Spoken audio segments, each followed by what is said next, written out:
کیا محرم میں ہم بستری کرنا حرام ہے؟ شادی شدہ لوگوں کے لیے یہ انتہائی اہم ویڈیو ہے۔ تمام حضرات ویڈیو کو مکمل دیکھیے گا۔ بسم اللہ الرحمن الرحیم۔ محترم ناظرین، کیا محرم میں بیوی سے ہم بستری کرنے سے نکاح ٹوٹ جاتا ہے؟ محرم میں بیوی سے ہم بستری کرنا جائز ہے یا نہیں ہے؟ ایک نوجوان میرے پاس آیا جس کی نئی شادی ہوئی تھی، تو اس نے اپنی پریشانی کا اظہار مجھ سے کیا کہ یہ بتائیں کہ محرم میں بیوی سے کیا ہم بستری کرنا حرام ہے؟ کیا بیوی سے ہم بستری کرنے سے نکاح ٹوٹ جاتا ہے؟ اس نے کہا کہ میرے بڑے مجھے مجبور کر رہے ہیں کہ محرم سے پہلے بیوی کو علیحدہ کر دو اور 10 محرم کے بعد لے آؤ، تو اب کیا میں بیوی کو اس کے میکے بھیج دوں؟ تو اس میں شرعی حکم کیا ہے؟ کیا واقعی ہی اسلام میں محرم الحرام میں ہم بستری کرنا حرام ہے؟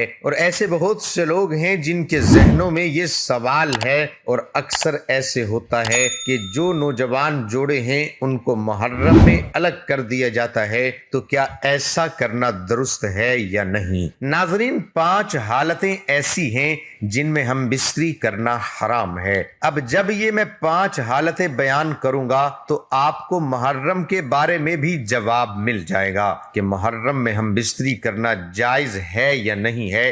نمبر 1، جب عورت حالت حیض میں ہو تو بیوی سے ہم بستری کرنا حرام ہے۔ حالت حیض یعنی جو عورت کے ہر ماہ کے مخصوص ایام ماہواری کے ہوتے ہیں، جن کی مدت 7 دن ہے اور زیادہ سے زیادہ 10 دن ہے، تو اس دوران ہم بستری کرنا حرام ہے۔ نمبر 2، جب عورت حالت نفاس میں ہو۔ نفاس کسے کہتے ہیں؟ جو بچہ پیدا ہونے کے بعد خون آتا ہے اس کو نفاس کہتے ہیں، جس کی مدت زیادہ سے زیادہ 40 دن ہے اور کم سے کم کی کوئی مدت نہیں ہے۔ جب خون ختم ہو جائے، رک جائے، تو نفاس ختم ہو گیا۔ اس کے بعد ہم بستری ہو سکتی ہے، تو یعنی حالت نفاس میں ہم بستری کرنا حرام ہے۔ نمبر 3، روزے کی حالت میں ہم بستری کرنا حرام ہے۔ مرد کے لیے، عورت کے لیے، چاہے مرد روزے میں ہو چاہے عورت روزے میں ہو، تو ہم بستری کرنا حرام ہے۔ نمبر 4،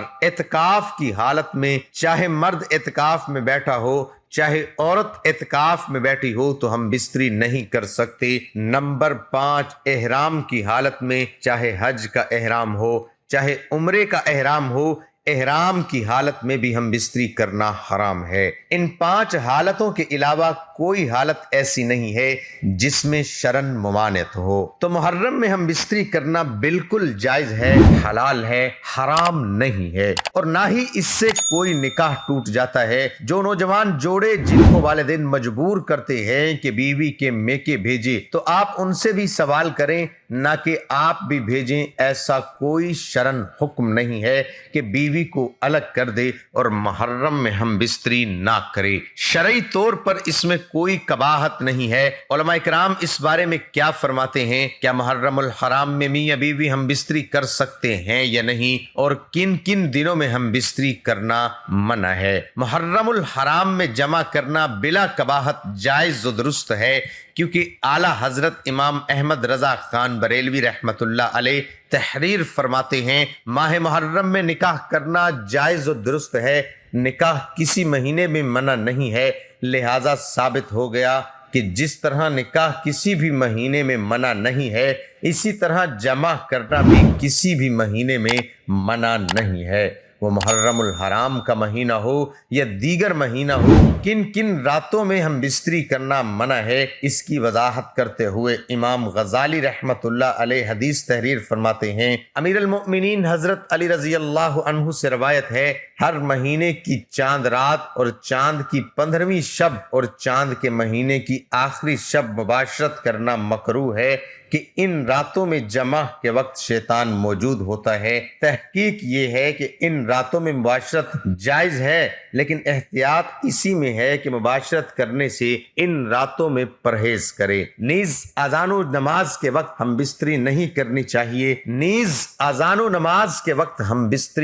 کرنا چاہیے۔ بزرگان دین فرماتے ہیں کہ اذان و نماز کے وقت مباشرت کرنے سے اولاد نافرمان، مذہب سے بیگانہ پیدا ہوتی ہے۔ قرآن و حدیث کی روشنی میں ایک خاوند کا اپنی بیوی کے لیے کون کون سی بنیادی ضروریات کا پورا کرنا ضروری ہے، جبکہ مرد کے مالی حالات بھی اتنے زیادہ بہتر نہ ہوں، نان نفقہ سکنا اور زوجیت کا حصول بیوی کا حق اور شوہر کے ذمہ فرض ہے۔ مالی حالات کے مطابق کھانے پینے، ضروریات زندگی اور رہائش کی اچھی سہولیات فراہم کرنا شوہر کے ذمہ ہے۔ حضرت عائشہ صدیقہ رضی اللہ عنہا نے بیان کیا کہ رسول اللہ صلی اللہ علیہ وآلہ وسلم نے ارشاد فرمایا، تم میں سے سب سے اچھا وہ ہے جو اپنے گھر والوں کے لیے اچھا ہو، اور میں اپنے گھر والوں کے لیے تم سے اچھا ہوں۔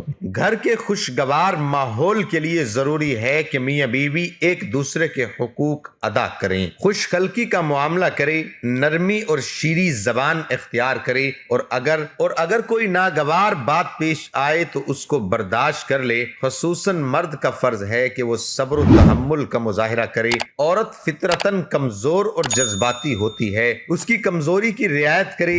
رسول اکرم صلی اللہ علیہ وآلہ وسلم نے خطبہ حجۃ الوداع میں عورتوں کے بارے میں خصوصی تاکید اور وصیت فرمائی، اس کا لحاظ رکھے۔ اگر شوہر کے مالی حالات کمزور ہوں تو بیوی کا فرض ہے کہ اس کے ساتھ تعاون کرے اور ٹھاٹ باٹ کی بجائے سادہ زندگی اختیار کرے۔ سب سے بہترین مسلمان وہ ہے جو اپنی بیوی کے ساتھ حسن سلوک کرے۔ اللہ تعالی ہم سب کو دین حق پر چلنے کی توفیق عطا فرمائے، اور ہم سب کو اپنی بیویوں کے ساتھ حسن سلوک سے پیش آنے کی توفیق عطا فرمائے۔ ہم سب کا خاتمہ ایمان پر فرمائے، ہماری کمی پیشی معاف فرمائے، آمین ثم آمین۔ تمام حضرات کمنٹ باکس میں اللہ تعالیٰ کے 99 ناموں میں سے ایک نام ضرور ٹائپ کریں۔